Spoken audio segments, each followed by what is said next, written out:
PJ-nya mana PJ-nya? Sini sini.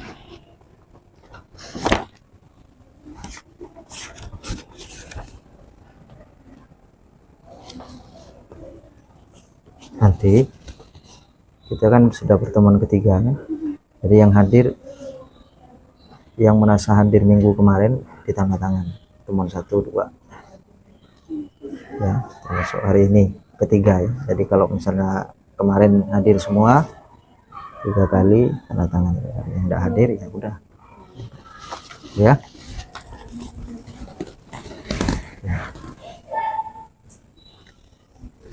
Itu tanda tangannya 3 kali yang kemarin-kemarin, termasuk yang kemarin-kemarin yang merasa hadir. Nah, jadi saya percayalah kalau yang tidak hadir jangan ditanda tangan, tapi kalau yang merasa hadir 2 pertemuan kemarin, nah silahkan tanda tangan ya.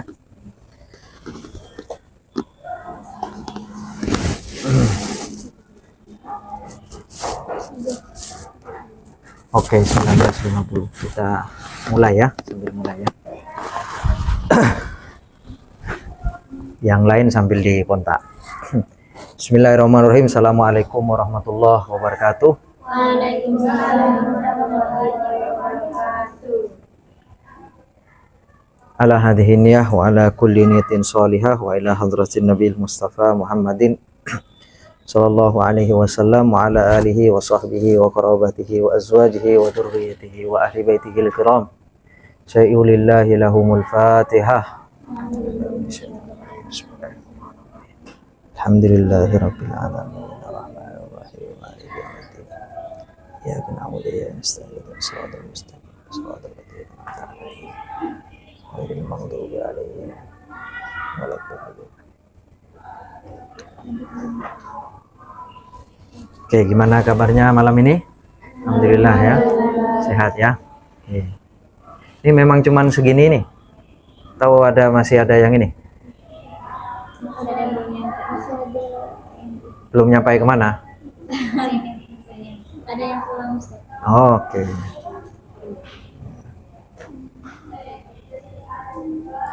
Oke.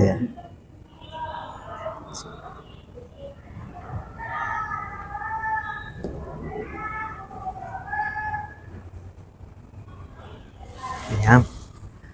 Alhamdulillah malam ini ini sudah pertemuan ketiga ya secara di mata taklim moderasi beragama.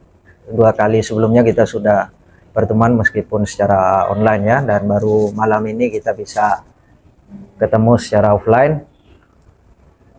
Semestinya minggu lalu kita ada taklim, tapi ada yang pulang kampung dari sini, pulang kampung semua ya, pulang kampung semua. Memang sengaja kita ya, kalau di saya ya kita tiadakan nanti ya, tapi itu masih dihitung hutang, itu nanti kita carilah waktunya nanti kapan, atau mungkin waktu taklim malam-malam begini nanti kita extend, perpanjang begitu, yang biasanya 1 jam nanti kita bisa 2 jam untuk nutupi yang hutang. Jadi kita punya hutang satu pertemuan ya, nanti kita kapan-kapan lah kita bayar gitu ya. Jelas itu bisa kita atur lah gitu. Alhamdulillah kita bisa ketemu di tatap muka pertemuan ketiga ini. Jadi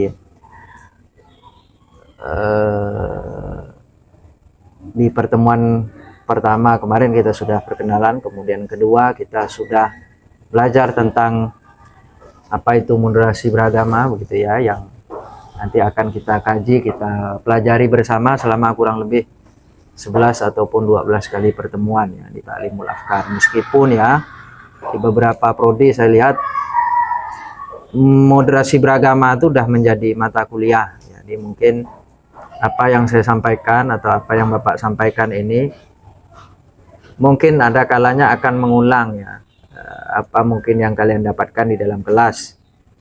Kalau di PAI itu sepertinya sudah dapat mata kuliah moderasi beragama, mungkin di beberapa prodi, entah itu di PAI, PGMI atau di beberapa tempat mungkin sudah ada. Moderasi beragama itu mata kuliah wajib.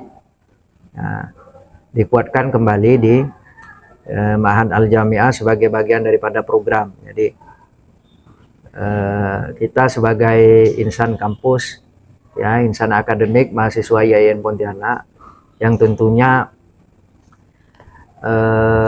mengkampanyekan nilai-nilai Islam, ya, membawa nilai ajaran agama nih, beban kita ini, bukan beban ya, tetapi amanah dari Allah Subhanahu wa Ta'ala kepada kita itu untuk bagaimana kemudian menyajikan pemahaman keagamaan yang memang sejalan dengan apa yang diajarkan oleh Allah, apa yang diajarkan oleh Rasulullah SAW dalam bentuk apa yang disebut dengan Islam rahmatan lil alamin, atau bahasa sekarang itu adalah moderasi beragama. Jadi moderasi beragama itu minggu lalu sudah saya sampaikan bahwa moderasi beragama itu adalah faham, ya, sebuah paham yang mana kita diajarkan untuk memahami nilai-nilai agama itu secara seimbang, jadi tidak ekstrim.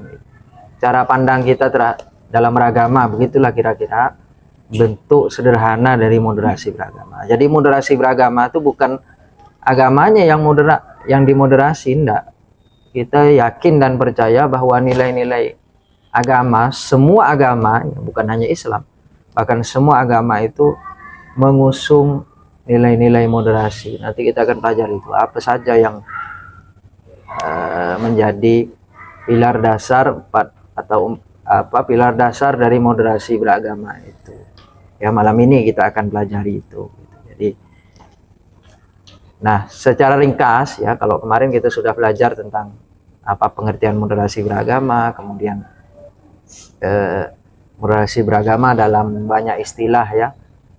Ada istilah moderate, ya, moderator, ya. Kalau dalam tradisi Islam, ya, itu disebut wasat pertengahan, ya. Atau dalam tradisi agama-agama lain itu juga punya dan mengenal istilah moderasi. Moderasi itu mungkin dengan berbagai istilah, ya. Seperti misalnya kalau orang Tionghoa itu atau orang Konghucuisme itu menyebut dengan istilah Chungyung, ya. Kalau orang Kristen, Nasrani, ya, itu biasanya lebih menyebutnya dengan istilah cinta kasih atau kasih damai.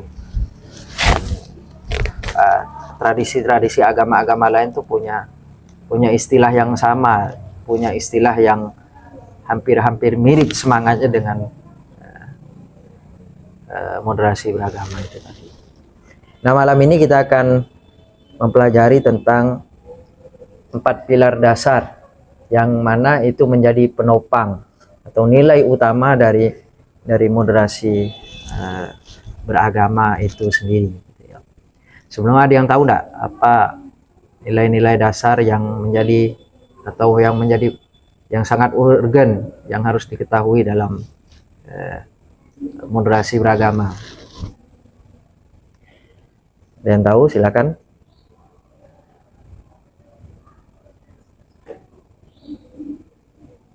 Pastinya kalau yang sudah dapat mata kuliah moderasi beragama pastinya udah dipelajari, apalagi udah lewat UTS kan. Nah, ya. Kecuali kalian kuliahnya tidur, itu wallahu a'lam lah. Ya. Nah. Coba. 4.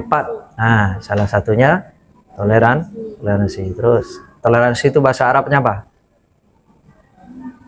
Toleransi. Mada taqul toleransi bil lughah al arabiyyah?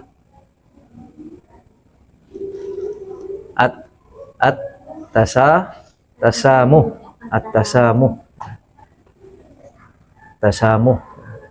Toleransi, ya. Jadi toleransi. Oh, ada lagi. Akomodasi budaya lokal itu masuk kepada indikator. Jadi bedakan antara indikator sama pilar. Yang ini kita pelajari ini pilar. Nilai dasar. Itu indikator, salah satunya adalah akomodasi terhadap budaya lokal atau kearifan lokal. Nanti kita akan pelajari minggu depan tuh, minggu depan atau 2 minggu setelahnya. Selain tasamu apa lagi? Tasabuh. Hah? At-tawazun. Mana tawazun? Apa? Seimbang. Tawazun seimbang.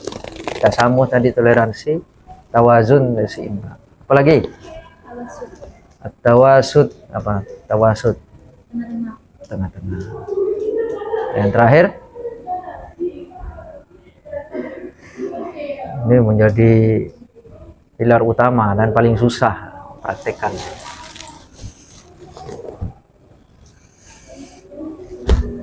Samu, tawasud, tawazun. Setelah habis rukuk kita biasa ngapain? Sujud. Keadilan. Al-i'tidal, i'tidal, al-adalah, i'tidal atau ta'adul. Jadi malam ini kita akan mengkaji 4 itu. Yang pertama ta'adul, ya, atau i'tidal, jadi prinsip keadilan atau pilar keadilan. Yang kedua adalah at-tawazun, jadi prinsip keseimbangan, ya, atau prinsip harmoni. Ya.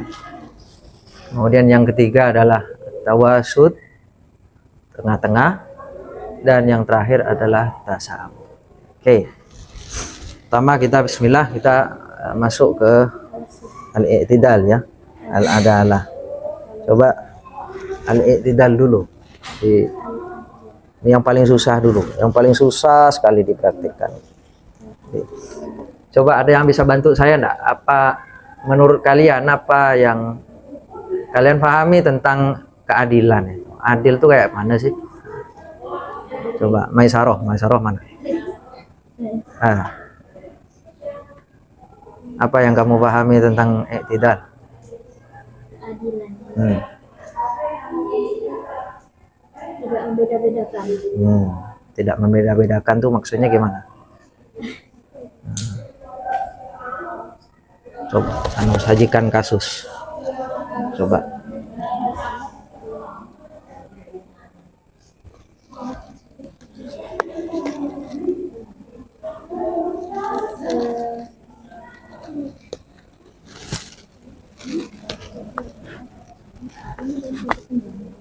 Nggak apa-apa. Contoh bebas, tidak hanya dalam konteks. Nanti kita bisa kaitkan dengan konteks moderasi beragama. Jadi bisa konteks sosial, konteks kehidupan kita sehari-hari. Gitu. Silakan bebas, tidak ada masalah. Ini kan kita bicara makna umum dulu. Kalau keadilan dalam siklus keluarga, kita punya saudara dan ibu memberikan makanan dan ibu itu tidak hanya membeli 1 tapi membeli 2 untuk Wah, oke. Misalnya dibagi data gitu ya? Iya. Oke. Adil. Dibagi adil gitu ya? Iya. Tidak membeda-bedakan. Terus bagi rata gitu ya? Iya. Tidak. Kalau saya dikasihnya setengah, maka adik saya juga setengah. Oke. Kalau kue sih mungkin masih masuk akal. Sekarang saya analogikan kayak gini. Adikmu umur 5 tahun, dikasih duit 100.000. Kamu juga dikasih duit 100.000, kira-kira terima enggak? Kalau misalnya, ya sebenarnya enggak. Karena kan siklus keluarga yang harus rata. kan saya ini sudah besar, adik saya masih kecil, jadi dengan uang 100 itu menurut saya kalau uang 100 mungkin cukup. Enggak, sekarang saya ganti nominalnya 5.000, sama-sama 5.000. Pasti kamu enggak terima. Ya kan? Ya toh? Padahal bagi rata kan? Adil enggak kira-kira? Kalau kayak gitu. Enggak, saya mau menguji pendapat soal apakah adil itu bisa dipahami bagi rata gitu kan? Karena ada kasus-kasus tertentu adil itu enggak bisa dibagi rata kan. Coba. Kalau kayak gitu berarti adil yang makna lebih tepat apa kira-kira?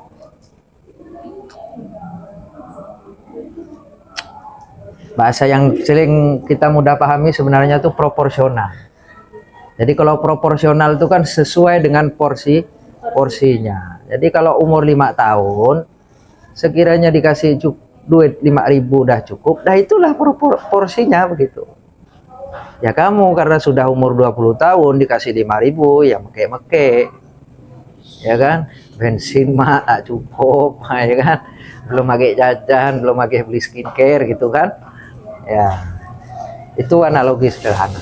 Jadi adil itu tidak bisa dipahami hanya sekedar sama rata sama rasa, tetapi proporsional.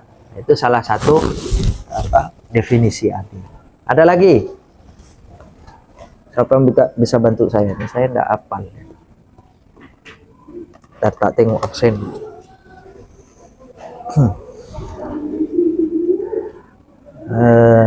Siapa? Sinta. Mana Sinta?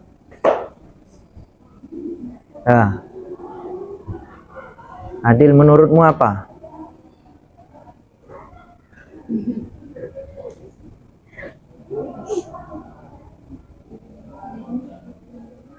Coba kalau tadi itu kan ada satu kita dapat definisi itu proporsional.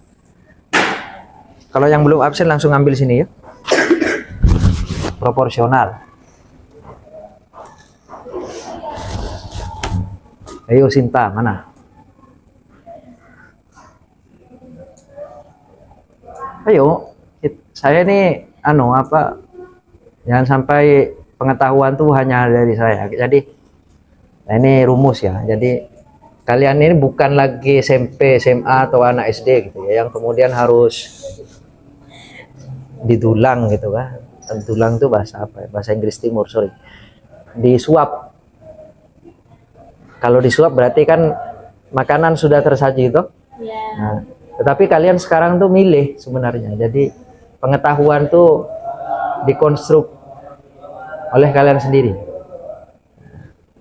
Nah, termasuk ya tadi kita mendefinisikan sesuatu itu sebenarnya sesuai dengan berangkat dari pemahaman kita. Nah, fungsi saya, fungsi pengajar itu dalam konteks kalian belajar ini adalah mendampingi dan mungkin meluruskan kalau ada hal-hal yang keliru. Jadi bedakan ya Pak, belajarnya orang dewasa sama belajarnya orang anak-anak, apalagi yang masih remaja begitu kan, itu beda. Makanya kalau di perkuliahan dosen tidak masuk itu tidak ada masalah sebenarnya begitu, karena ya belajarnya kita cari sendiri gitu. Peran dosen itu kan hanya 25% sampai 10% saja. Oke. Siapa tadi Sinta? Mana Sinta? Mana? Kok enggak ada suaranya?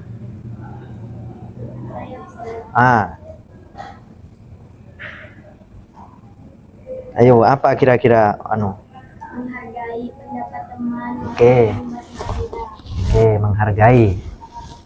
menghargai ya. Adil itu salah satunya adalah kita menghargai. Oke. Ini jadi mirip-mirip toleransi jadinya. Ya enggak apa-apa lah. Oke. Ya, itu bisa masuk juga adil gitu kan. Oke ya, beberapa definisi itu tadi hampir tepat. Tapi adil itu bisa difahami begini. Jadi adil itu bisa difahami salah satunya akar katanya lurus, tegas ya, tegas, lurus, ya. Tegak lurus. Makanya kalau orang i'tidal itu kan tegak lurus. Adil itu. Nah dalam kerangka moderasi, keadilan itu disebut sebagai sebuah prinsip yang menempatkan sesuatu tepat pada tempatnya. Kalau bahasa saya tadi proporsional. Jadi kalau misalnya adikmu tadi cukup dan memang layak dikasih duit 5.000, ya sudah cukup. Itu sudah keadilan bagi dia begitu. Bagi anak umur 5 tahun dikasih duit 5.000 itu cukup. Kalau dikasih duit 100.000 dikhawatirkan dia akan apa foya-foya, kemudian boros dan sebagainya begitu kan. Nah, ya. Tapi kalau kamu misalnya dikasih duit 100.000 ya itu tentu tak cukup begitu kan, porsinya begitu, tidak proporsional begitu kan dengan kebutuhanmu yang sedemikian rupa begitu dan sebagainya ya, sehingga dianggap tidak proporsional, dianggap tidak menempatkan sesuatu pada tempatnya. Itu salah satu makna adil ya. Dan ini berlaku umum. Nah, adil itu bisa juga difahami sebagai melaksanakan hak dan memenuhi kewajiban. Jadi hak dipinta, kewajiban dilaksanakan. Jadi kalau kita pengen hak, ya kewajiban harus dipenuhi. Misalnya kalian kalau kuliah, pengen nilai A misalnya, ya kewajibannya apa? Kerjakan tugas misalnya. Hadir tidak boleh kurang dari 75% misalnya. Aktif di dalam kelas misalnya. Nah itu bagian daripada tuntutan-tuntutan, kewajiban-kewajiban yang harus dipenuhi. Nah itu bagian daripada kita menghasrati ya, menghasrati sifat adil. Jadi menghasrati sifat adil itu kita melaksanakan kewajiban, dan antara melaksanakan kewajiban dan menuntut hak itu dilakukan secara proporsional. Jangan hanya berfokus kepada menuntut saja hak tapi kita tidak memenuhi kewajiban yang kita lakukan. Ya. Dalam skala kecil lah, banyak lah bisa kita contohkan ya bagaimana kemudian kewajiban itu harus dipenuhi terlebih dahulu, baru kemudian hak-hak kita itu didapat. Nah itu bagian daripada kita menjalankan prinsip keadilan itu. Nah adil itu ya sering juga dipahami sebagai lawan daripada zalim. Jadi ya kalau zalim itu kan tentu negatif ya, tidak zalim kepada diri sendiri misalnya, atau banyak itu. Nah itu bagian daripada kita tidak adil. Nah sikap i'tidal itu menuntut seseorang untuk senantiasa bersikap objektif. Nah salah satu kriteria orang yang adil itu dia harus objektif. Lawan kata objektif itu subjektif, subjek. Kalau objektif itu berarti ketika kita menilai sesuatu dikatakan objektif itu salah satunya adalah sesuai dengan fakta. Jadi sesuai dengan apa yang fakta yang sebenarnya. Jadi bukan karena katanya gitu. Apalagi berdasarkan emosi pribadi. Seringkali kan kita menilai seseorang, apalagi sampai judgement ya, ngerti judgement ya, kemudian menjudge itu berdasarkan subjektivitas kita. Nah sehingga seringkali begitu. Ini seringkali masalah ini muncul ketika misal kita dihadapkan kepada saat kita mengambil keputusan. Misalnya dihadapkan kepada ini seorang hakim ya. Bagaimana cara seorang hakim menegakkan keadilan? Ya tentu ketika dia harus membela kebenaran, bukan membela misal siapa yang bayar. Nah, itu kan subjektif itu. Siapa yang bayar, yang paling banyak sogokannya. Nah, itu sudah berlaku dolim, bukan lagi menerapkan keadilan, tapi sudah berlaku dolim. Atau misalnya, oh ini yang berkasus nih karena kebetulan keluarga saya, udahlah saya bela aja lah karena dia udah banyak nolong saya gitu kan, atau apa gitu. Padahal misalnya yang berkasus itu, yang bermasalah itu memang nyata-nyata betul salah gitu. Tapi karena emosi pribadi yang bermain gitu, subjektivitas kita yang bermain begitu, sehingga terjadi bias. Nah bias itulah yang membuat kita kemudian tidak berlaku adil. Atau misalnya kita dengan kawan gitu kan,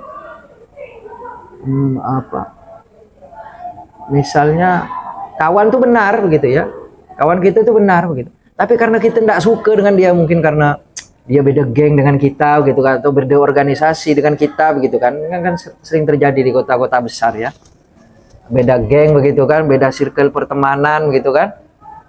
Nah Nah, mungkin dalam satu tempat atau dalam satu tempo, misalnya dia lagi kesusahan atau apa begitu, tapi padahal dia dalam posisi benar begitu kan, wajib untuk dibela sebenarnya begitu. Tapi karena kita mungkin tidak suka begitu, karena kita mungkin benci begitu, beda circle dan sebagainya, akhirnya kita zalim. Nah, itu tidak boleh. Gitu.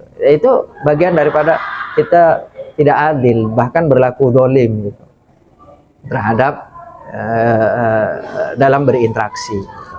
Nah, sehingga adil itu memang sesuatu yang mudah-mudah susah sebenarnya, susah mudah untuk diterapkan gitu, mudah untuk dikatakan tetapi susah untuk kita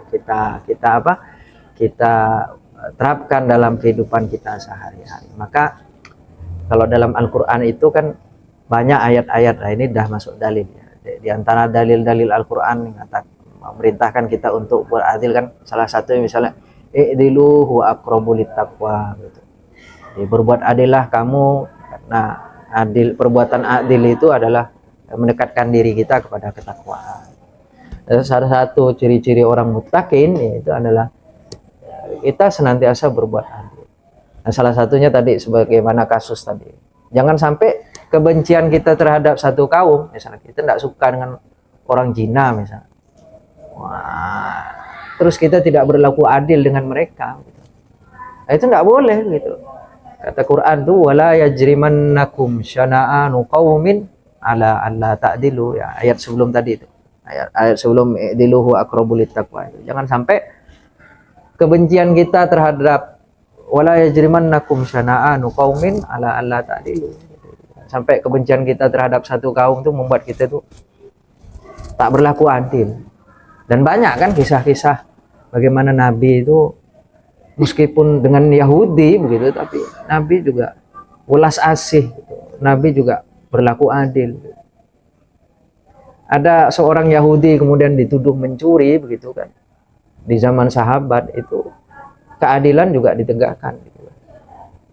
Nah, ini kan nilai-nilai positif yang diajarkan oleh Nabi dengan para sahabat. Bagaimana pentingnya kita menegakkan keadilan. Nah, ya hari ini kita bicara bangsa kita ya, dalam banyak sekali ketidakadilan ya, realitas kehidupan kita. Tetapi kita tidak usah jauh-jauh, jangan-jangan ketidakadilan itu, praktek-praktek ketidakadilan itu sering kali kita lakukan. Dimulai dari diri kita sendiri. Ya kadang-kadang kita seringkali zalim terhadap diri kita sendiri. Misalnya contoh ya, bukti kalian itu seringkali zalim terhadap diri sendiri. Misalnya ya, tapi mudah-mudahan di majelis ini tidak ada. Tidur sampai larut malam gitu kan. Lupa makan saking entah tahulah apa yang dipikirkan gitu kan, sampai lupa makan, lupa misalnya menjaga pola makan, lupa menjaga kesehatan misalnya. Padahal tubuh kita juga butuh rehat, butuh istirahat. Nah, itu salah satu bentuk ketidakadilan sebenarnya terhadap diri kita sendiri. Nah, jangan sampai kita itu egois gitu kan. Ya kalau sudah waktunya tidur, istirahat, ya istirahat. Tapi juga jangan sampai kebanyakan istirahat, santai deh. Beleyeh-leyeh generasi rebahan ya. Nah, itu juga tidak bagus juga gitu ya. Jadi kan generasi kalian kan sering kali dituduh ya. Ya mudah-mudahan si tuduhan itu salah gitu ya. Gen Z, Gen Alpha itu sukanya rebahan gitu, bermalas-malasan gitu, asik dengan gadget gitu. Digital native gitu kan, generasi kalian kan begitu. Sering kali dituduh seperti itu gitu ya. Makanya oleh generasi tua itu kalian seringkali digoblok-goblokin itu gitu. Karena apa? Sukanya dengan konten-konten yang pendek-pendek. Ngapain konten-konten yang pendek-pendek? Itu kan sulit dipahami oleh orang tua gitu kan. Nah, jadi padahal tes mungkin selera mungkin yang sudah juga berbeda. Makanya saya itu ya mungkin dengan kalian usia sudah terlampau jauh. Saya mungkin 35, 36 gitu. Kalau kalian masih 18, artinya selisih kita 18 tahun, dan secara generasi kita jauh berbeda gitu. apalagi sekarang ditambah dengan teknologi gitu. Kalau saya itu hidup di generasi teknologi itu menjadi sebuah transisi. Dulu orang menguasai IT itu sangat terbatas.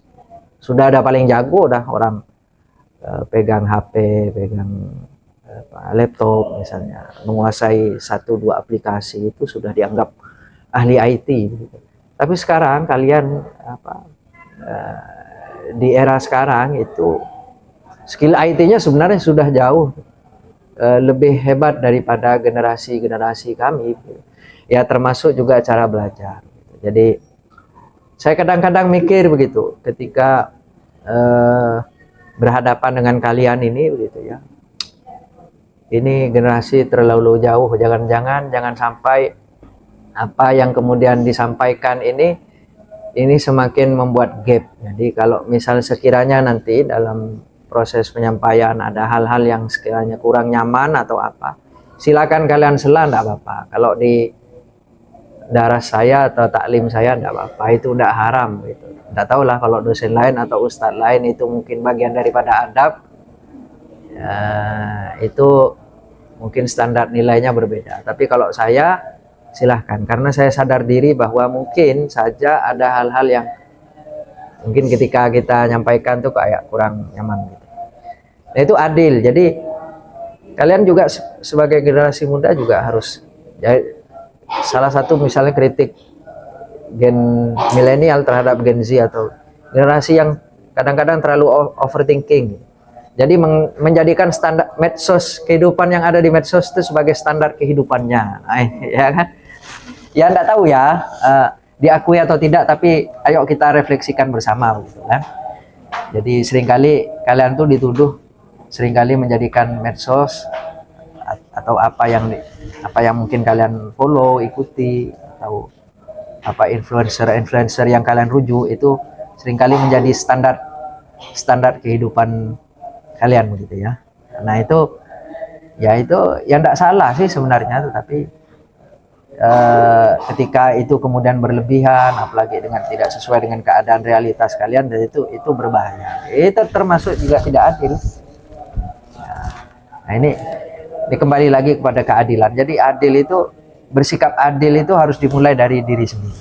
Jadi baru nanti adil dalam hubungan kita dengan orang lain, hubungan kita dengan keluarga misalnya, dengan adik sendiri, dengan orang tua, dengan masyarakat gitu ya. Mulai begitu kita membangun spirit keadilan. Jadi itu ya pertama. Dalil-dalilnya banyak, salah satunya tadi wala yajrimannakum syana'anu qaumin ala alla ta'dilu. Jadi diantaranya adalah kalau di sini ya surah Al-Maidah ayat 8. Jadi kalau Al-Maidah ayat 8 itu al-aufu bil uqud itu kalau nggak salah. Kemudian An-Nahl 90 menegaskan bahwa Allah menyuruh kita untuk berlaku adil dan berbuat kebajikan. Kemudian An-Nisa ayat 58 yang tadi wala jajrimannakum syana'anu qaumin ala alla ta'dilu. Jadi jangan sampai kebencian kita jadi itu membuat kita itu tidak berlaku adil. Itu ya adil ya. Oke.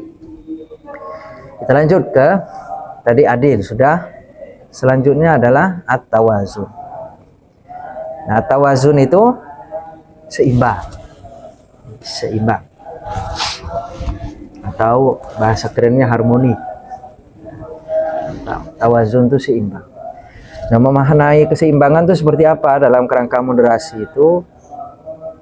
Ta'adul itu dipahami sebagai pemahaman atau pengamatan agama secara seimbang yang meliputi semua aspek kehidupan baik duniawi maupun ukhrawi. Nah, ini seringkali kita mendikotomi duniawi ukhrawi. Jadi seolah-olah keduanya tak terhubung. Padahal keduanya ini kan merupakan satu kesatuan. Pernah kalian dengar makalah mungkin ad-dunya mazra'atul akhirah. Jadi hayatud dunya mazra'atul akhirah. Jadi kehidupan dunia itu adalah ladang bagi akhirat. Atau misalnya di dalam Quran dikatakan wabtaghi fima atakallahu darul akhirah wala tansa nasibaka minad dunya. Silahkan kalian cari kampung akhirat, kata Allah. Tapi jangan lupa urusan dunia. Nah, akhirat itu kan seringkali dipahami itu ibadah, ya kan? Sholat, zikir, wirid, ibadah, pokoknya semuanya bentuk-bentuk formal gitu ya, ibadah formal. Padahal akhirat itu tidak selamanya begitu. Jangan sampai kita punya keyakinan bahwa udahlah kita sholatnya cukup, atau ibadah saja di dalam rumah atau di dalam masjid gitu kan, muter tasbih aja begitu, tapi tidak bekerja. Nah itu juga keliru. Jadi Allah itu memerintahkan kita itu untuk menyeimbangkan antara kehidupan dunia dan kehidupan akhirat. Jadi ibadah juga silahkan, aktivitas duniawi juga silahkan. Makanya ada makolat mengatakan begitu, i'mal li dunyaka ka'annaka ta'ishu abadan. Beramallah untuk duniamu ya, seakan-akan engkau hidup lama, ta'ishu abadan, hidup selamanya. Wa amal li akhiratika ka'annaka tamutu ghadan. Jadi beramallah untuk akhiratmu seakan-akan engkau mati besok. Cuman bingung nih prakteknya gimana ini. Jadi menjembatani antara kehidupan dunia dengan akhirat.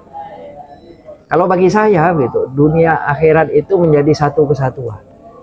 Jadi saya ngajar di sini, kemudian kalian belajar, dengarkan apa yang saya ceramahkan, atau apa yang saya sampaikan, atau apa yang kalian pelajari pada kesempatan.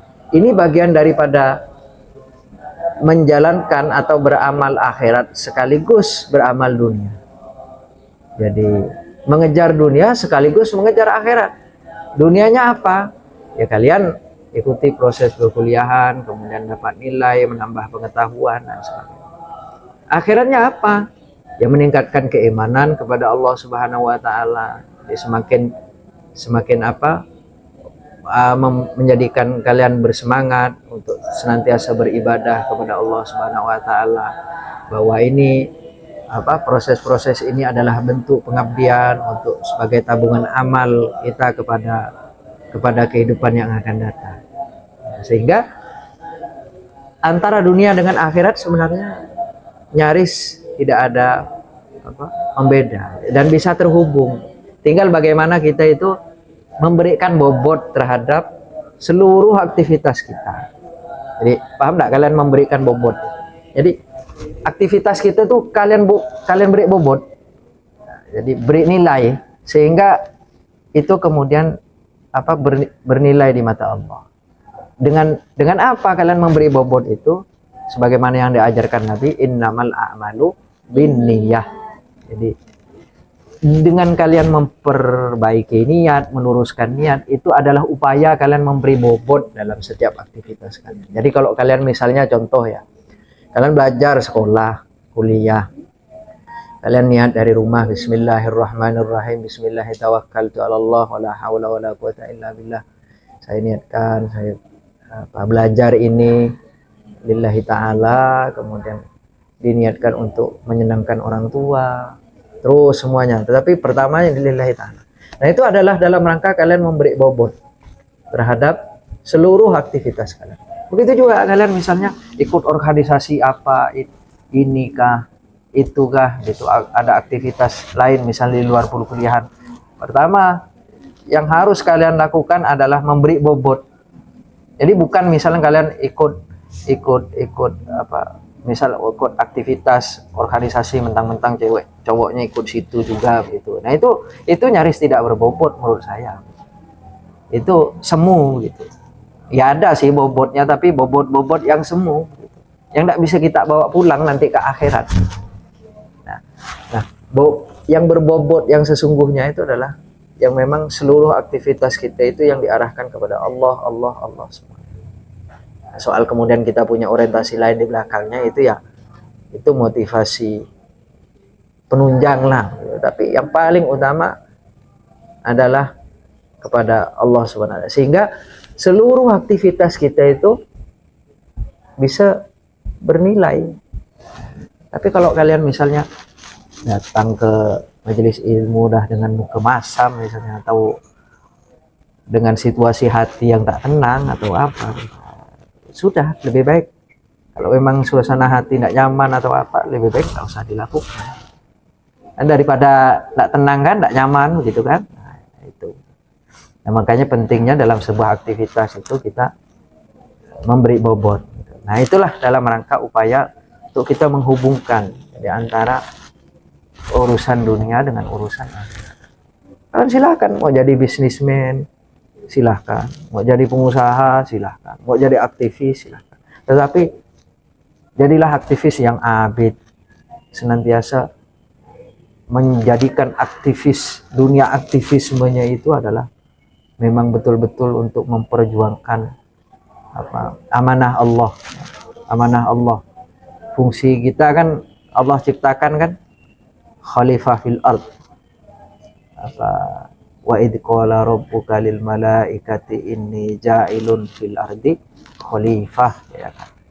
Kita ini berat, dapat tugas dari Allah Ta'ala ini berat. Jadi jangan sampai kita kemudian lalai dari tugas-tugas yang sudah Allah berikan di muka bumi. Jadi keseimbangan itu ya harus terus dijaga, dimanfaatkan, sehingga dengan kita memberi bobot itu siapa tahu gitu ya, urusan dunia dapat, akhirat pun dapat. Itu seimbang. Jadi seimbang antara dunia ukhrawi gitu ya. Ada keseimbangan itulah yang membuat kita itu, hidup kita itu jadi indah, jadi harmonis. Ada siang, ada malam itu kan. Bayangkan kalau misalnya tidak ada malam ya, siang saja terus tuh, kayak di kutub itu kan, itu kayaknya akan beda gitu ya. Atau malam saja gitu, itu tidak indah kita, tidak, seperti ada yang kurang. Nah, dalam prakteknya jadi prinsip tawazun itu mengambil posisi di tengah. Jadi nanti ada kaitannya dengan wasatiyah. Jadi memadukan dan menyelaraskan dua kutub atau dua arah yang saling berlawanan. Jadi salah satu caranya tadi, bagaimana kita nih mendamaikan antara urusan akhirat dengan urusan dunia. Nah, ya kan? Seringkali kan orang berdebat tuh.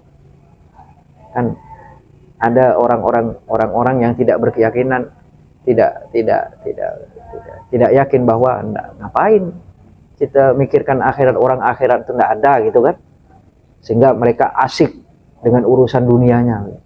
Atau yang ekstrim kanan juga ada orang yang asik saja dengan urusan akhirat, sehingga dia tidak memperhatikan dirinya misalnya, nggak makan misalnya, atau keluarganya terbengkalai gitu, karena dia punya pemahaman yang ekstrim gitu, terlalu asik dengan urusan akhirat.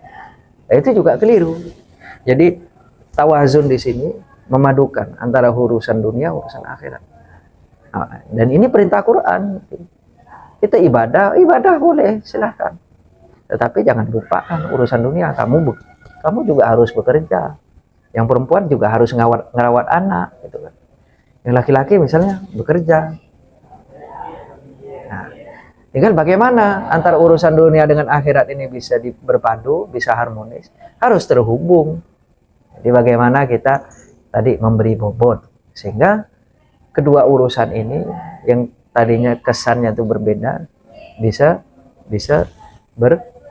berpadu, jadi terhubung. Itu keseimbangan. Jadi memang menjaga keseimbangan itu tidak mudah. Coba bayangkan kalau kapal tidak seimbang kan bisa karam toh. Nah, ini. Begitu juga hidup kita kalau tidak seimbang, ya itu bisa rungkan gitu ya. Oke. Nah, keseimbangan itu bisa keseimbangan materi dan rohani. Jangan sampai kita hanya mikirkan materi saja, ruhani kita kosong. Ya itulah di situ peran agama, peran spiritualitas juga. Sibuk nyari dunia saja, tapi hati kita kering. Akhirnya apa? Kita jadi punya sifat pelit, pikir, berhitung. Ya, karena orientasi kita dunia saja gitu kan. Itu tadi, karena tidak berbobot tadi itu aktivitasnya.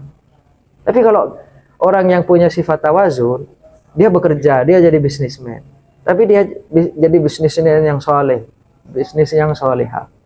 Dia bisnismen yang punya nilai dermawan, sifat zuhud, tetap sederhana. Kalau bahasa sekarang tuh low profile, ya, low profile, tampilannya sederhana gitu.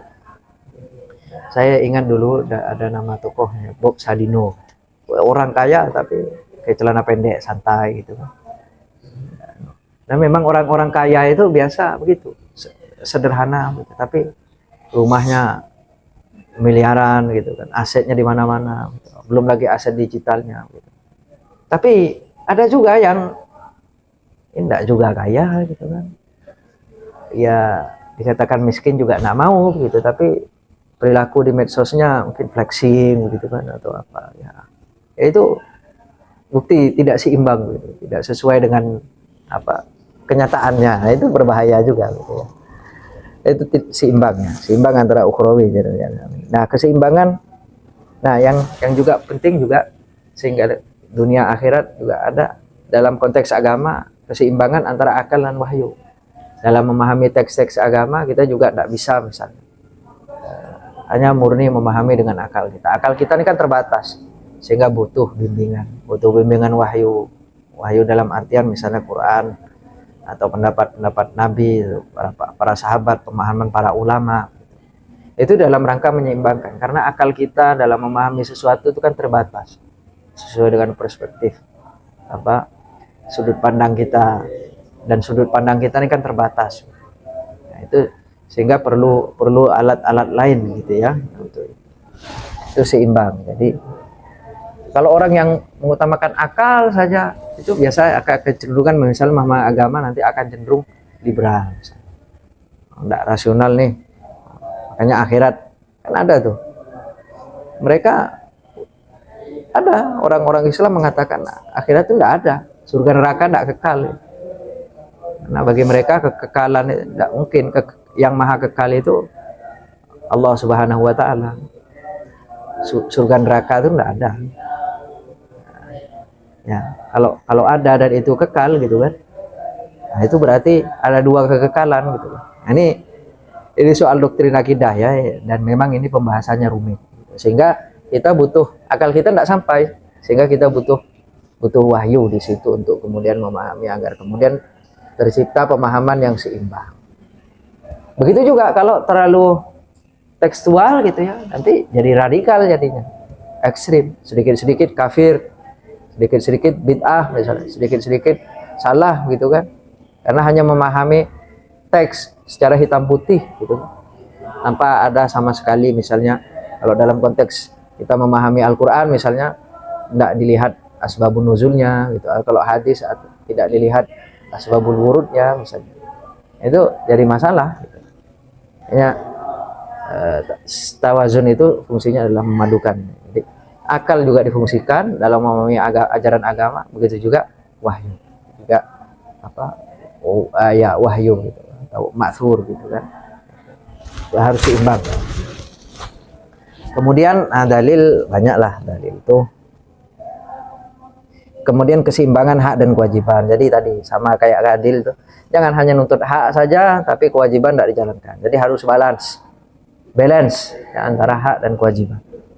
Kemudian keseimbangan kepentingan individu dan kelompok. Jadi jangan sampai kemudian kita hanya karepnya sendiri. Nah, itu tidak boleh. Dalam hidup masyarakat itu kita harus bisa menempatkan mana memang itu ranah kepentingan pribadi, mana itu ranah kepentingan kelompok. Jadi kalau misalnya dalam ranah yang lebih luas masyarakat gitu, di mana kepentingan masyarakat itu lebih diutamakan daripada kepentingan individu, jadi tidak boleh kita egois. Jadi misalnya mentang kita itu paling kaya di situ gitu, kemudian seenaknya kita kemudian apa semena-mena gitu buat kebijakan atau apa begitu kan. Itu juga tidak boleh. Jadi dasarnya orang-orang yang punya sifat tawazun itu juga harus mampu menyeimbangkan. Jadi mana kemaslahatan umat, mana yang memang itu kepentingan pribadi. Ya. Kemudian keseimbangan pengetahuan dan moralitas. Jadi ilmu pengetahuan itu harus diiringi dengan moralitas. Ya, hari ini kalian belajar teknologi, ya tentu harus diiringi dengan belajar dengan etikanya juga, begitu, nilai-nilainya juga, sehingga kemudian kita dalam menggunakan teknologi, misalnya dalam menggunakan ilmu pengetahuan itu tidak kemudian keluar dari koridor-koridor nilai moral yang ada. Sekarang banyak loh orang pinter kan, profesor, tetapi buktinya adalah banyak juga penjahat-penjahatnya, begitu. Artinya ilmu pengetahuan saja tidak cukup, tapi moralitas, etika, spiritualitas, akhlak itu juga harus diperhatikan. Dalilnya diantaranya adalah kalau dalil tawazun itu Ar-Rahman ya, 78 itu. Kemudian Al-Qasas 77, Al-Hadid 25 dan hadis riwayat Muslim yang menegaskan keseimbangan hak dan kewajiban. Itu diantara dalil tawazun. Oke, selanjutnya tadi sudah al-i'tidal, sudah tawazun, sudah. Kemudian yang ketiga adalah tawasud. Nah, tawasud itu kalau tadi adalah memadukan, nah ini adalah mengambil jalan tengah.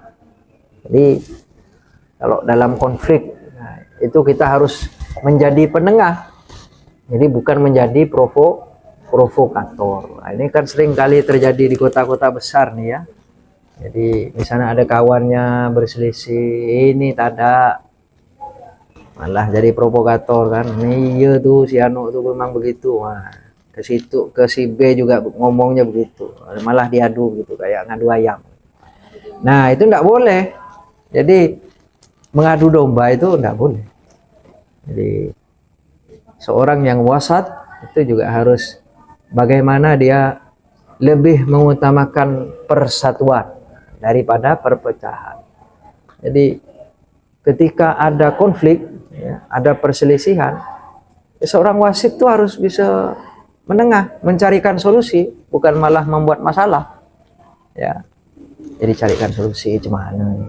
Dicarilah, ini problemnya apa? Ngapa budak berdua nih kok bisa berkelahi? Oh, ternyata salah paham. Gara-gara tak dijamin kawannya atau problem komunikasi misalnya. Ya sebagai kawan kita harus bagaimana caranya kita berusaha untuk mencairkan suasana. Jadi jangan malah diadu gitu kan. Biasa tuh sering kan. Nah, itu tidak boleh gitu. Jadi jangan sampai kita kemudian semakin memperuncing masalah, memperuncing perselisihan, tetapi kita harus cari bagaimana caranya agar dua orang yang berselisih itu bisa bersatu, bisa kembali sedia kala. Carilah, ditemukanlah melalui forum dialog atau seperti apa. Nah, itu dalam konteks kecil. Jadi dalam konteks wasatiyah ya, wasatiyah dalam konteks moderasi ya, itu didefinisikan sebagai pemahaman dan pengamalan agama yang tidak ifrat, yang tidak berlebihan, tidak radikal, tidak ekstrim, ekstrim kanan, dan juga tidak melonggarkan, artinya tidak bermudah-mudah. Ini dalam konteks moderasi beragama, dalam konteks memahami agama. Seorang yang tengah-tengah, dia beragama ini biasa-biasa saja. Jadi juga terlalu ekstrim, apalagi sampai misalnya meyakini agamanya paling benar, ya. Tidak eksklusif, misalnya merasa dirinya paling benar dalam taraf tertentu, saking merasa dirinya paling benar sehingga dia merasa bahwa surga itu sudah berada di genggaman tangannya dan dia menjadi wakil Tuhan di muka bumi, gitu. Sehingga berani mengatakan orang sesat, bid'ah, syirik, kafir begitu. Padahal ngajinya hanya 1-2 dalil saja. Gitu. Pulang di kampung dah berani nyalahkan orang. Nah itu di antara praktek-praktek, salah satu nanti praktek-praktek apa yang disebut dengan praktek berlebihan atau praktek ifrat dalam beragama. Atau sebaliknya, orang yang wasatiyah itu tidak boleh juga melonggarkan agama, bermudah-mudahan misalnya. Apalagi sampai sinkretik, mencampurkan agama, atau enggak, agama itu enggak penting gitu kan, kayak orang-orang ateis atau orang-orang sekuler atau orang-orang agnostik gitu, yang tidak bertuhan gitu kan, enggak ada Tuhan itu. Wah, itu juga enggak boleh gitu. Jadi orang-orang yang wasatiyah itu, jadi dia senantiasa, jadi dia tidak hanya memadukan tetapi memang berada di jalan tengah. Jadi makanya Islam itu adalah agama wasatiyah. Jadi kita dijadikan oleh Allah Subhanahu wa taala ini sebagai ummatan wasaton. Dalam Quran itu Al-Baqarah, nanti dicari sendiri. Baqarah 100 berapa itu. Wa kadzalika ja'alnakum ummatan wasaton litakunu syuhada 'alan nas. Jadi kita ini dijadikan oleh Allah Subhanahu wa taala itu umat wasaton, umat yang tengah-tengah gitu. Jadi umat yang pertengahan, yang senantiasa berada di jalan tengah. Jadi tidak, dan ajaran agama kita itu mengajarkan tidak berlebihan, sesuatu tidak berlebihan. Ya Nabi saja, apalagi nyambung dengan tawazun tadi, Nabi saja kan enggak juga aktivitas semuanya ibadah saja terus kan. Nabi juga bekerja, begitu juga sahabat, mereka juga menikah gitu kan. Nah, makanya kita itu beda dengan Katolik. Orang-orang Katolik tuh, para pemuka agamanya sampai rela tidak menikah. Ya. Apa yang disebut dengan hidup selibat.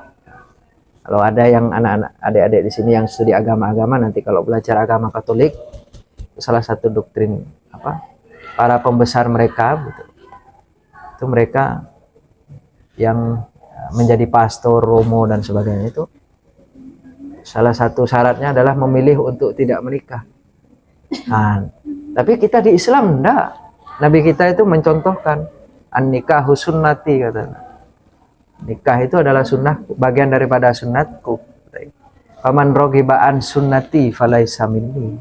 Artinya Nabi itu juga manusia biasa. Dia juga menikah, beliau juga berketurunan, beliau juga beraktivitas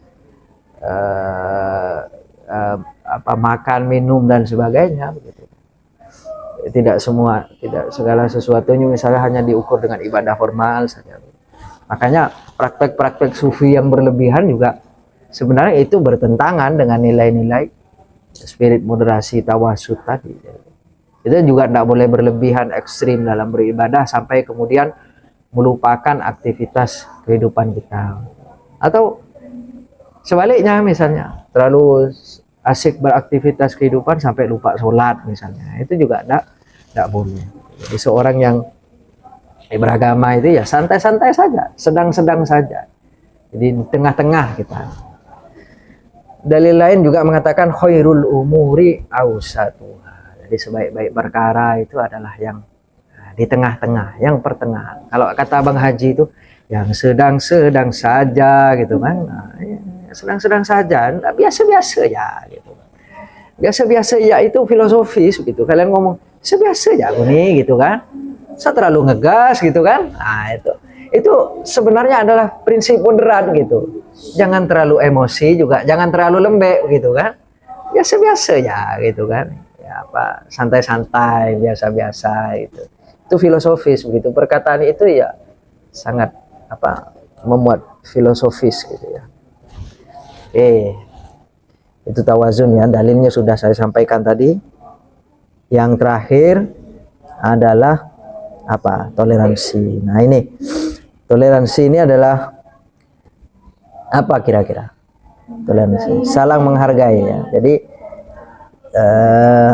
bermurah hati, jadi mengampuni, melembutkan hati, jadi longgar ya, itu jadi memudahkan. Tapi lebih tepat sebenarnya itu menghargai. Nah dalam konteks moderasi ya, tasamuh itu didefinisikan sebagai sikap ke lapangan. Jadi kita lapang ya, mengakui, menerima, dan bahkan menghormati berbagai macam perbedaan. Perbedaan itu kan banyak ya. Kita saja di majelis ini, di kelas ini ya kan, ada dari berbagai macam daerah kan. Ada yang dari Kapuas Hulu, ada dari yang Sungai Ambawang ya kan? Ada yang Kuala Mandorbe misalnya, ada yang dari Kota Baru, ada yang dari Purnama, ada yang dari Pontianak, ada yang dari Sintang misalnya, ya, ada yang dari Ngabang gitu kan, ya. Nah, semua itu tentu perbedaan asal daerah kita tentu membuat menjadikan kita itu berbeda juga dari sisi latar belakang. Ada yang latar belakangnya santri, pesantren, ada yang latar belakang sekolah umum. Ada yang mungkin berasal dari keluarga multi etnis, multi agama begitu kan. Ada yang mungkin saya Madura ketat, Madura kental gitu. Atau metal, Melayu kental gitu kan. Keluarga bapak mak saya Melayu ya kan. Ada yang Melayu Madura gitu kan, pantumpan istilahnya kan. Atau ada yang etnis Dayak ya. Pasti itu berbeda-beda gitu. Dan itu membawa perspektif yang mungkin berbeda. Cara kita ngomong, ada yang mungkin ya karena bahasanya mungkin bawaannya dari kampung begitu kan.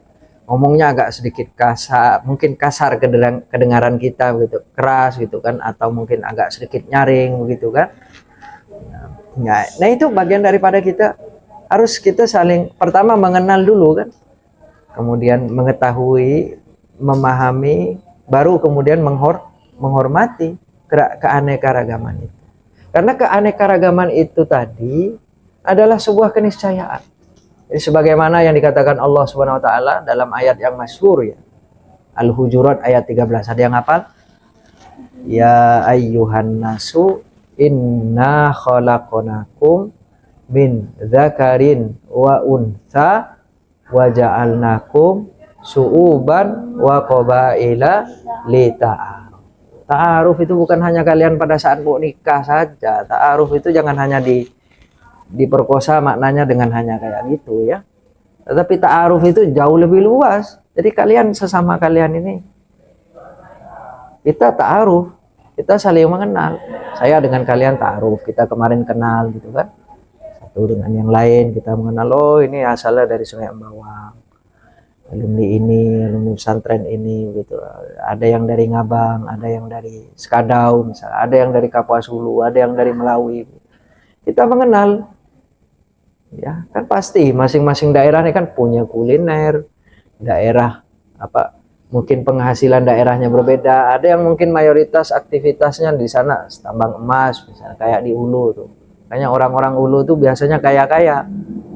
Nah, apalagi yang misalnya berasal dari Boyan Tanjung gitu kan, yang tambang-tambang emas atau misalnya ladang-ladang keraton ya, itu biasanya banyak duit tuh begitu kan. Nah bolehlah sedikit-sedikit, atau misalnya yang bisnis temet begitu, karena yang khas di sana kan temet kerupuk basah ya, atau madu ya, madu Kapuas Hulu itu termasuk madu yang bagus. Nah itu bagian daripada kita mengenal, termasuk dengan kelompok-kelompok lintas agama. Jadi meskipun kita punya etikad, punya keyakinan yang berbeda, tetapi Nabi Shallallahu Alaihi Wasallam, Allah Subhanahu Wa Taala ngajarkan kita, lakum dinukum waliyadin. Jadi bagimu agamamu, bagiku agamaku. Bukan berarti kemudian kita harus memaksakan kan? Enggak. Bahkan dalam banyak kisah kan Nabi juga menghormati, memberikan kebebasan seluas-luasnya bagi orang-orang Yahudi, orang-orang Nasrani untuk menjalankan agamanya ketika di Madinah. Begitu juga Sayyidina Umar ketika menaklukkan Mesir misalnya. Orang-orang Koptik tidak langsung kemudian tidak dipaksa untuk masuk Islam kan. Apalagi ditambah dengan ayat Al-Quran kan, la ikroha fiddin, tidak ada paksaan dalam beragama. Di agama kita itu sangat mensyaratkan toleransi. Jadi menghormati, mengapresiasi, menghargai. Menghormati, mengapresiasi, menghargai itu tidak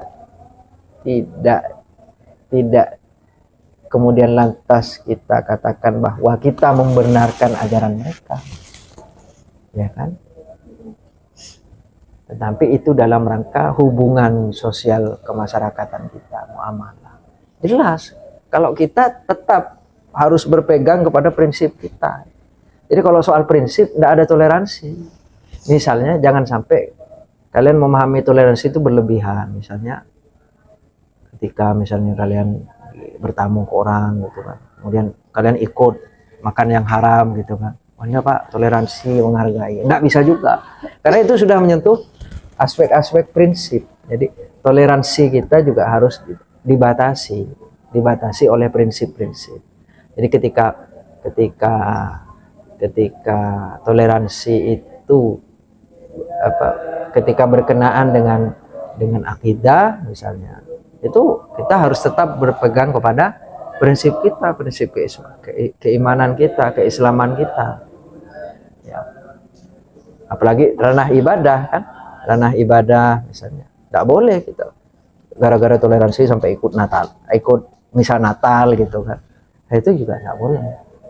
Atau ikut dalam peribadatan mereka begitu kan.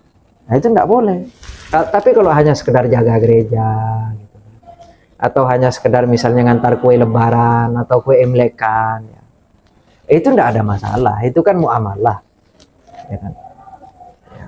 Kalau apalagi kalau kita ini kan, negara kita kan banyak hari libur kan. Selain libur Idul Adha juga, karena masing-masing agama itu kan punya hari libur sendiri. Waisak kita ikutan libur gitu. Ya kan? Ya itu bentuk toleransi. Apakah kita kemudian dengan kita ikutan libur kemudian kita membenarkan agama mereka? Nah, itu kan masih dalam ranah-ranah muamalah. Jadi dalam ranah-ranah kehidupan sosial. Nah, saya ingin sedikit cerita ya. Kalau kalian pernah ke daerah Adi Sucipto itu ada pura ya. Pura, mungkin ada orang Adi Sucipto enggak di sini? Ada Adis daerah sana? Enggak ada ya? Boleh nanti kalian main ke sana. Ada di situ itu ada pura yang berdampingan ya, lat pagar aja gitu dengan masjid. Jadi kalau adzan itu pasti kedengaran ke pura itu, pura Hindu ya. Karena saya pernah sekali dua kali kalau tidak salah ke sana waktu itu mendampingi teman-teman pengurus Forum Kerukunan Umat Beragama Provinsi Kalimantan Barat. Kita buat kegiatan silaturahim tokoh-tokoh agama. Nah, mereka cerita kemarin, waktu beberapa tahun lalu, hari raya Nyepi itu kan bertepatan dengan bulan Ramadan. Bulan Ramadan ya, bertepatan dengan peristiwa Nyepi. Nah, kalau orang Nyepi itu kan dia ada pantangan ya. Dilarang beraktivitas di rumah selama dilarang beraktivitas di luar rumah selama beberapa waktu, selama 24 jam kalau tidak salah, dari jam 6 sore sampai jam 6 sore besok harinya.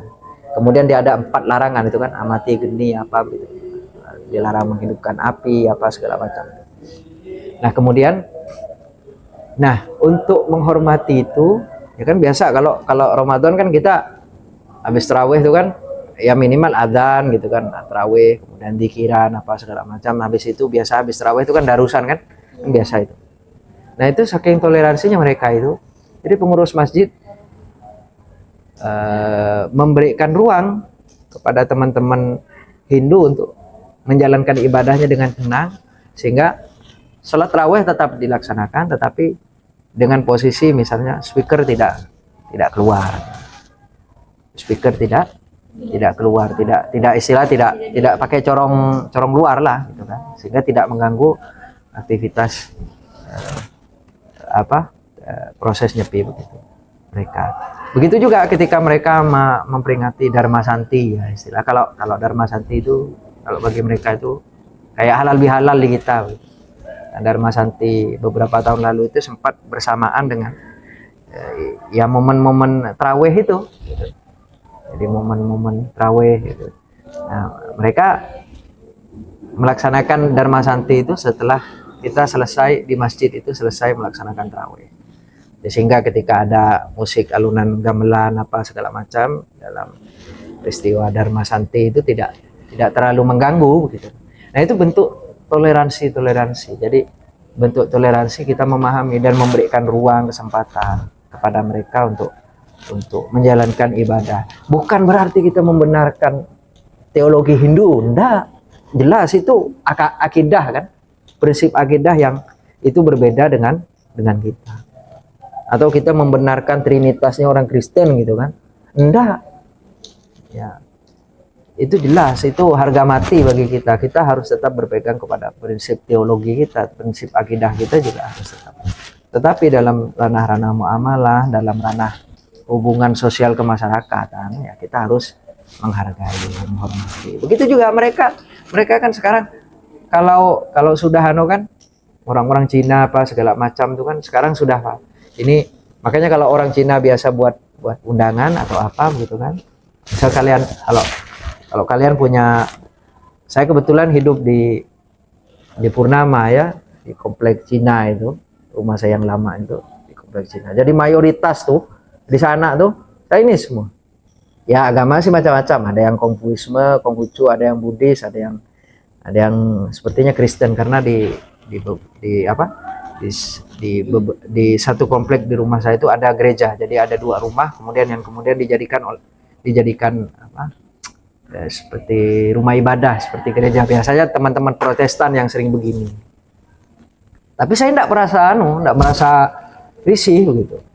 Kalau saya keluar kadang-kadang kan tetangga kanan kiri itu biasa ada yang pelihara anjing gitu, kita keluar pakai sarung ya santai-santai saja gitu, jadi tidak merasa terganggu. Begitu juga misalnya kalau mereka kadang-kadang peringatan biasa nangkap barong saya itu kan, kalau barong saya itu kan masuk ke komplek begitu kan,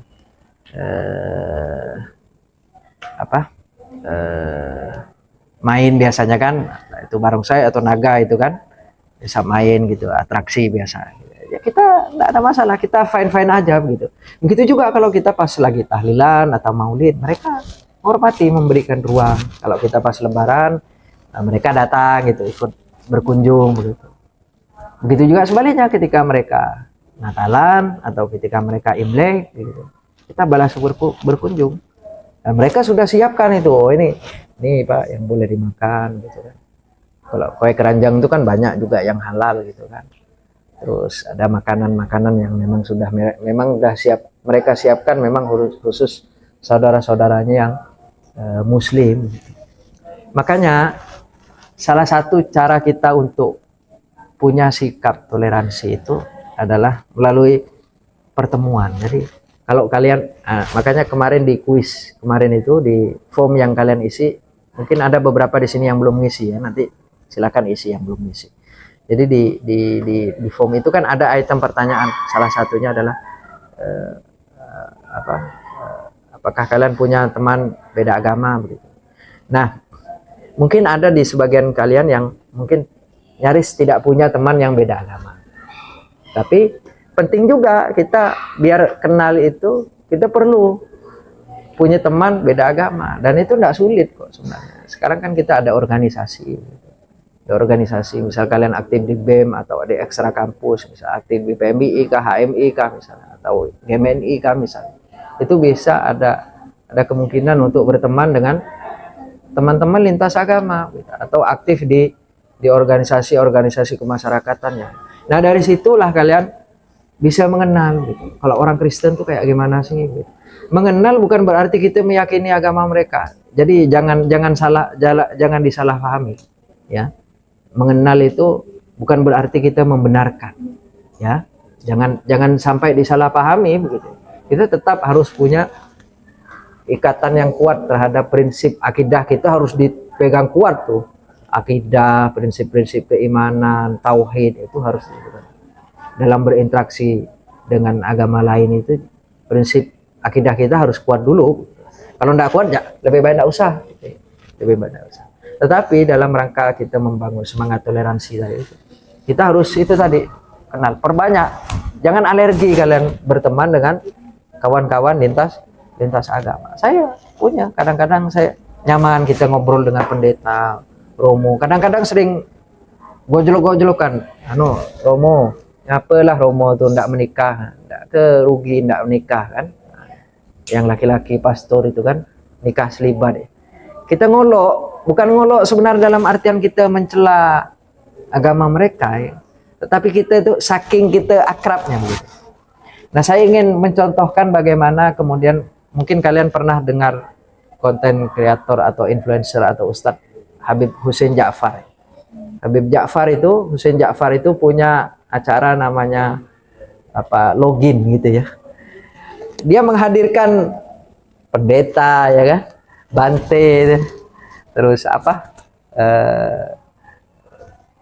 pedanda ya dari Hindu gitu kan atau dan dia lepas gitu, dialog lepas gitu. Jadi kenapa Bante itu kan Bante itu kok pakaiannya enggak pernah ganti gitu. Kami aja kalau pakai ihram itu pakaian yang sama kayak Bante itu aja dipakai setahun sekali ganti kok.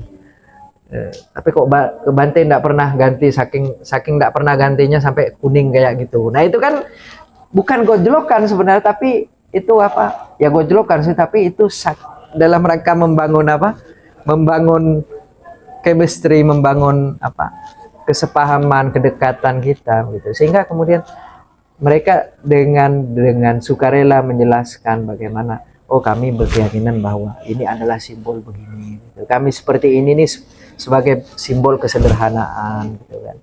Orang-orang biku-biku itu kan.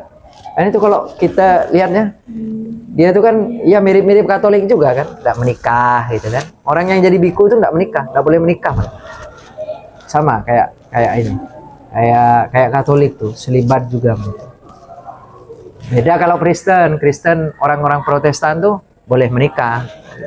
Dan itu punya sejarahnya mereka. Mereka kan ada konflik gitu, sehingga kemudian dari Katolik itu pecah kemudian menjadi Kristen, menjadi Ortodoks.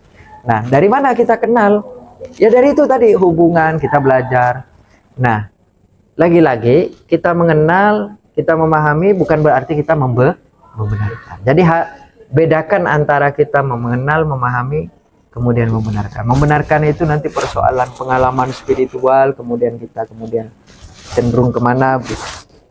Ya tentu sebagai umat Islam kita harus berpegang teguh lah kepada nilai-nilai keislaman. Jadi toleransi kita adalah toleransi yang ada batasnya. Jadi bukan toleransi yang lost begitu saja. Sampai di sini ada yang mau ditanyakan? Cukup lah ya. Kalau enggak cukup, nanti khawatir jeglek kalian ya. Oke, udah absen semua kan? Sudah. Oke. Kalau enggak ada, mari kita akhiri majelis perkuliahan kita. Insyaallah kita ketemu minggu depan dengan bersama-sama melafadzkan hamdalah, doa kafaratul majlis lil alamin dan shalawat Nabi. Asyhadu an la ilaha illallah, Allahumma sholli ala sayyidina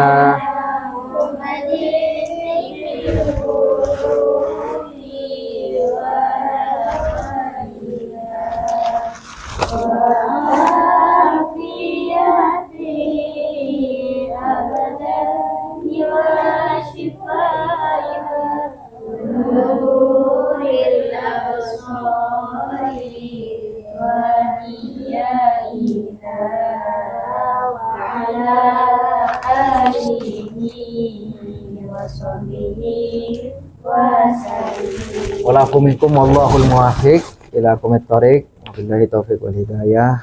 Nasrun minallah wa fathun qarib.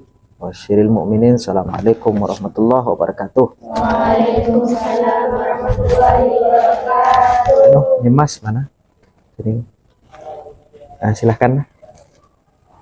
Alhamdulillah. Bawa pulpen.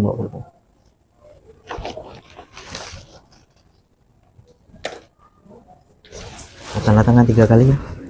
1, 2, 3. Sekali kemarin. Iya, silakan.